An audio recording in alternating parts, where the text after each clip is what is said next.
Is it time to reimagine your future? The right business skills may make a difference in your career.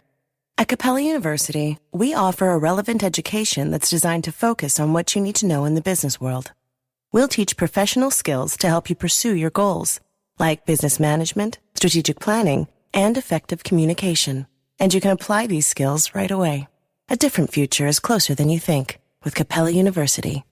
Learn more at capella.edu. When you think about super successful businesses that are selling through the roof like Heinz or Mattel, you think about a great product, a cool brand, and brilliant marketing. But there's a secret. The business behind the business making selling simple for them and buying simple for their customers. For millions of businesses, that business is Shopify.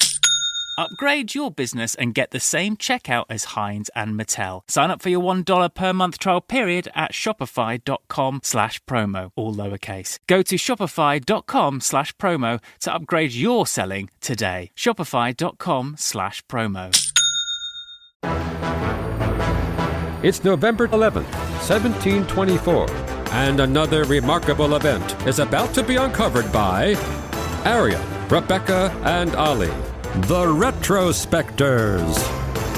Career criminals often have intimidating monikers like Carlos the Jackal, Blackbeard the Pirate, or Al Scarface Capone, but I'm not so sure that Joseph Blake's criminal nickname of Blueskin was quite so terrifying, either during his career as a thief and highwayman, or on the day his skin may sadly have gone blue when he was hanged in London today in history in 1724.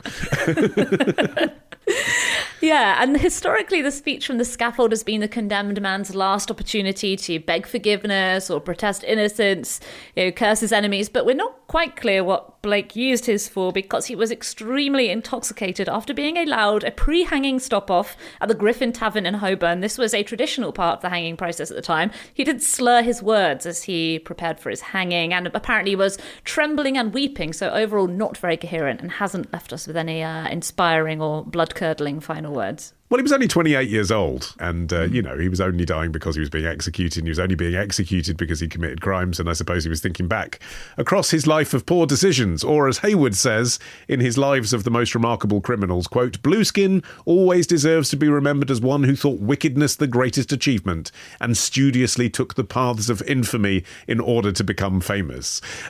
Although he's not that famous. Why he is important is because of the company that he kept. Specifically, Jack Sheppard, London's most glamorous rogue. You basically have to call him that. He's the guy who escaped from Newgate twice and was the inspiration for the Beggars opera, Mac the Knife and all that. Had his memoirs ghostwritten by Daniel Defoe. He was actually executed 5 days later after Today in History.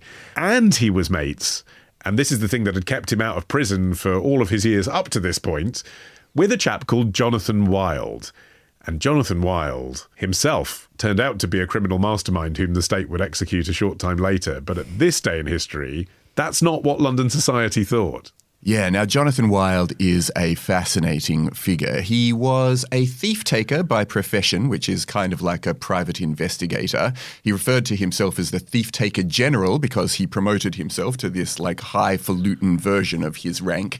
But he became famous over the course of his lifetime and ultimately towards his death for operating on both sides of the law. Now, as thief-taker general, he would be hired by victims to catch criminals and then also return the things that had been stolen from them if they'd been robbed. But the issue was he played both sides of the law, collecting protection money from the very thieves that he was supposed to be apprehending, all the while claiming rewards for finding and returning the stolen goods that they took. And he became actually a really powerful gang leader and a master manipulator simultaneously within the legal system. Getting on the wrong side of Wilde could really ruin any successful, though lawless, career. Yeah, it was an incredible racket that Wilde was running. He had this gang of thieves who would rob houses and mug people. They'd then wait for the robbed people to report that they'd been robbed. And lo and behold, enter thief-taker general Jonathan Wilde, whose agents would miraculously find the stolen goods and receive the reward. And for bonus points, if you paid them a bit extra. They could apprehend the thieves, who coincidentally would be members of some of Wilde's criminal rival gangs. And when he met Joseph Blake, Blake was still a schoolboy. It seems like Wilde kind of acted as a mentor and almost a father figure to Blake as he was getting into his life of crime. And in fact, just before he was hanged, Blueskin was reported to have said that Jonathan made him, quote, first a thief and then hanged him. And Daniel Defoe, who also wrote a biography of Wilde, called Blake and his peers Wilde's foster children, writing that they ended up apprehended and hanged for the very crimes that he first taught them to commit. It's funny, isn't it, that Jack Sheppard became the story that everyone loved, like the public loved, because he was perceived as being glamorous. Whereas Jonathan Wilde, I guess, when people realised what he'd been up to, people felt burned by. But Jonathan Wilde is the story that's just... As you go into it, just like every part of his history is absolutely fascinating, partly because he wasn't born into a life of destitution. Like Joseph Blake, you can sort of understand why he became Blueskin. In the case of Jonathan Wilde, he was apprenticed as a bucklemaker for 7 years. So he had a trade. He had a wife and child in Wolverhampton and then just deserted them because basically he found domestic life dull. Headed down to London, ended up in debtor's prison. He would gain the trust of the guards to such an extent that they'd allow him to accompany them outside the prison walls when they were catching criminals as the kind of prisoner's representative. He then had this scheme with this prostitute known as a Buttock and File. Intrigued about what this involves. Yeah. So Buttock and File is basically a hooker and a pickpocket in one, which Molly Milliner was, who was his associate. Molly would lure a punter into an alley, and then Jonathan would whack them over the head with a cudgel and rob them. But that ploy escalated to the point where they made enough money to buy a pub, the King's Head, where the top floors were Molly's brothel, the bar was where they'd entertain criminals, and then they'd pickpocket visiting gentlemen to bribe them for even more money. And this chutzpah just escalated and escalated to the point where they literally set up a shop where they were offering to locate people's stolen goods using their networks and taking a fee off everyone. Yeah, I mean, meanwhile, Blake was having a much less glamorous career. He started out as a teenage pickpocket and mugger. There's one early, possibly apocryphal incident where he is said to have mugged a young man for his suitcase, and upon learning that he was a Cambridge student, gave him £4 back as a sign of his respect for learning. However, in one case, a Chelsea pensioner called Peter Martin died after an altercation with the gang. A bunch of them were arrested, including Blake, who turned King's evidence on his companions and gave them up in exchange for clemency. In the summer of 1722, there was another crackdown, and again several of his companions were arrested and ultimately hanged, partly, again, thanks to Blake, who testified against several of them. And it appears to be, up until this point, that he had enjoyed Wilde's patronage to some extent. But it was Wilde himself who arrested Blake in December 1722, slashing his forehead with a sabre as he did so. And again, in exchange for clemency, Blake gave up several more friends. It's remarkable that he had any friends left to give up at this point, including his old school friend and the man who had introduced him to Jonathan Wilde, William Blewett. Sorry, so there was a guy called Blewett and Blake was called Blueskin. How did that happen? That's one of the suggested roots maybe of the nickname, that it was some sort of 1700s joke of like, oh, he's blue wit and he's blue skin. Right. You probably had to be there. The thing is, when you look at it now, as you're suggesting, their crimes some of them deadly, but they don't seem that sophisticated. They're mostly fairly straightforward, bashing people on their head, stealing their watch and that sort of thing. These are still young men in their 20s who are all just being hanged by the state and dobbing each other in. And Jonathan Wilde, by the time he was hanged, had sent 120 people to the gallows. Yeah, exactly. And the thing that Blueskin ended up getting hanged for was a comparatively minor crime as well. So without Wilde's permission, and this is the really important bit, Blueskin and his new mate Sheppard burgled Sheppard's former master, William Kneebone, and Wilde just couldn't permit Sheppard and Blueskin to be going off on their own and continuing to be thieves outside of his control, and began to look out for them both and seek their arrest. Unfortunately for both of them, Sheppard and Blueskin, the fence that they were attempting to use was a guy called William Field, and he was again one of Wilde's men. And so he immediately went off and informed on Sheppard to Wilde, and having been tipped off, Wilde managed to track them down with one of his henchmen, a guy called Quilt Arnold, to the brandy shop owned by Blueskin's mother. And arresting Blueskin, it turned into a short ordeal where Blueskin said, whoever comes through the door next is going to get killed with my penknife. And Quilt Arnold responded, I'm the first man and Mr. Wilde isn't far behind. Hand over the knife or I'll chop your arm off.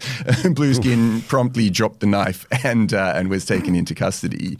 And so that brought him on October 1723 to the Old Bailey, where he was charged with breaking into the home of William Kneebone and stealing 108 yards of woolen cloth, worth £36 at the time. Yeah, I mean, there was certainly no courtroom backlog in those days. 13 days after he was captured, he was on trial. Wilde and Blake came face to face. It's sort of a break in the courtroom. They were having a glass of wine together outside, and there's been this sort of uneasy truce between them. Wilde had sent Blake some pocket money and some books while he'd been waiting in prison.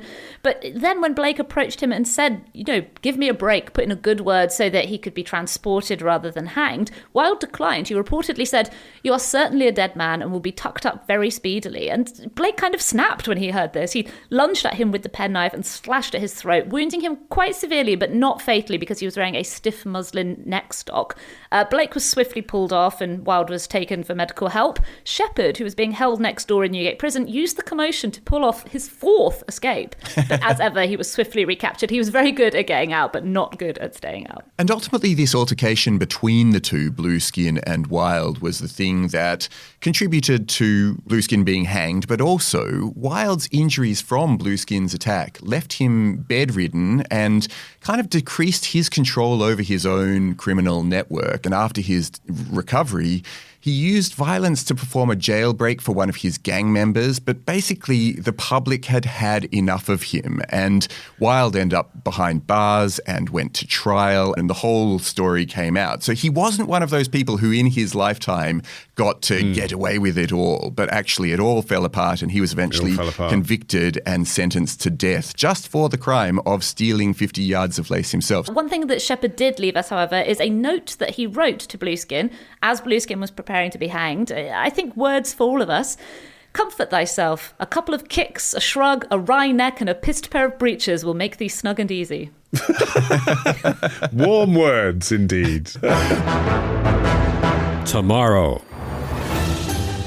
Chunks of whale meat raining from the sky. Ditch the ads and get a Sunday episode when you join Club Retrospectors.